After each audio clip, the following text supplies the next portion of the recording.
আসসালামু আলাইকুম সুপ্রিয় দর্শক, সবাইকে আমন্ত্রণ জানাচ্ছি যশোর সদর উপজেলা নির্বাচন থেকে। আমি যুক্ত হয়েছি শারমিনারা। আপনাদেরকে সকল আপডেট জানানোর চেষ্টা করছি সকাল থেকে। আপনারা জানেন আমরা এখন আছি 13 আউলিয়া সদর যে ভোট কেন্দ্র আছে, সদর উপজেলা নির্বাচন হচ্ছে 4 নম্বর ওয়ার্ডের যে ভোট কেন্দ্র, সেই ভোট কেন্দ্র থেকে যুক্ত হয়েছে আপনাদের সাথে। এখানকার ভোট কেন্দ্রের তথ্য আপনাদেরকে তুলে ধরার জন্য আমাদের সাথে আছেন সম্মানিত সাবেক চেয়ারম্যান। তার সাথে আমরা কথা বলবো কেমন দেখছেন তিনি এই ভোট কেন্দ্রের। সকাল থেকেই তিনি এখানে আছেন, পর্যবেক্ষণ করছেন। কি অবস্থা আমরা আপনাদেরকে তুলে ধরার চেষ্টা করব। আসসালামু আলাইকুম, কেমন আছেন? খুব ভালো আছি। কি নাম আপনার? আমার নাম মাস্টার ওয়াজির আলী, বীর মুক্তিযোদ্ধা, সাবেক চেয়ারম্যান, লেবুতলা ইউনিয়ন 2 নম্বর লেবুতলা ইউনিয়ন সদরের। আজকে আমরা 5 তারিখ জুন মাসের 5 তারিখ 2024 13 আলিয়াতলা সরকারি প্রাথমিক বিদ্যালয়ের ভোট কেন্দ্রে 4 নম্বর ওয়ার্ড এটা। সেখানে দাঁড়িয়ে আজকে সত্যি একটা আনন্দমুখর উৎসব পরিবেশে যে ভোট নেওয়া হচ্ছে বা ভোট দেওয়া হচ্ছে, জনগণের ভিতরে কোনো রকমের চাপ হচ্ছে না। এরকম ভোট অনেকদিন পরে হয়নি। যেহেতু ভোট নেওয়ার যে পদ্ধতি, এটা সম্পূর্ণ নতুন, সম্পূর্ণ আমাদের কাছে অপরিচিত। যাক, জনগণ সত্যি এতে এই অধিকার ফিরে পাচ্ছে।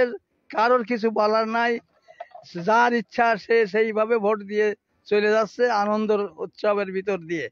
তাই আমার মনে হয় আগামীতে এই পদ্ধতি চালু থাকার দরকার। তাহলে আমাদের ভিতরে যে দুর্নীতি অনেকটা মিশে যাবে, এটা আমি বিশ্বাস করি। বা আমি এখানে ভোট সেন্টারে 7টার সময় এসে পৌঁছেছি। আমি 1 নম্বর ভোট দেওয়ার সময় 8টায় ভোট দিছি আমি 1 নম্বরে আমার ভোট সেন্টারে। এই দিয়ে আমি বসে আছি, পর্যবেক্ষণ করছি যে সত্যি মানুষের ভিতরে একটা আনন্দ উৎসব চলছে। তা আমি এই শেখ হাসিনার যে উদ্যোগ, সত্যি প্রশংসনীয় উদ্যোগ, এতে তাকে ধন্যবাদ জানাই। আল্লাহ তাকে দীর্ঘজীবী করুক, এই আশা ব্যক্ত করে আমি আজকে এই সংক্ষিপ্ত পরিচয় ভিতরে সমাপ্ত করলাম। জয় বাংলা, জয় বঙ্গবন্ধু, জয়।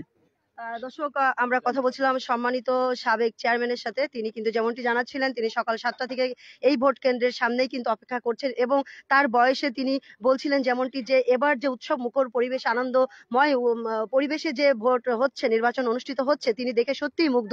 এবং তিনি মাননীয় প্রধানমন্ত্রী জননেত্রী শেখ হাসিনাকে ধন্যবাদ জানিয়েছেন যে উন্নয়নের ধারা অব্যাহত রেখেছেন মাননীয় প্রধানমন্ত্রী জননেত্রী শেখ হাসিনা। এই উন্নয়নের ধারা যে নবনির্বাচিত চেয়ারম্যান, ভাইস চেয়ারম্যান হবে তারাও ধরে রাখবে, এমনটি কিন্তু তিনি আশা করছিলেন, বলছিলেন। এবং তিনি ভোট দিয়েছেন সকালে এবং এটাও বলছিলেন যে আমি এখানে পর্যবেক্ষণ করছি, এখন পর্যন্ত কোনো প্রকার কোনো অপ্রীতিকর ঘটনা তিনি দেখতে পাননি বা ঘটেনি। সুন্দর হাস্য উজ্জ্বল মুখেই কিন্তু নারী পুরুষ সকলে দল বেঁধে এখানে আসছে, ভোট দিচ্ছে, এমনটি আমাদের চেয়ারম্যান, সাবেক চেয়ারম্যান মহোদয় কিন্তু জানাচ্ছিলেন। দর্শক, আমি এখন আছি 13 আউলিয়া যে ভোট কেন্দ্র আছে, সেই ভোট কেন্দ্র থেকে আপনাদের কিন্তু সরাসরি যুক্ত করেছি। এখানকার সর্বশেষ পরিস্থিতি আপনাদের মাঝে তুলে ধরার চেষ্টা করছি।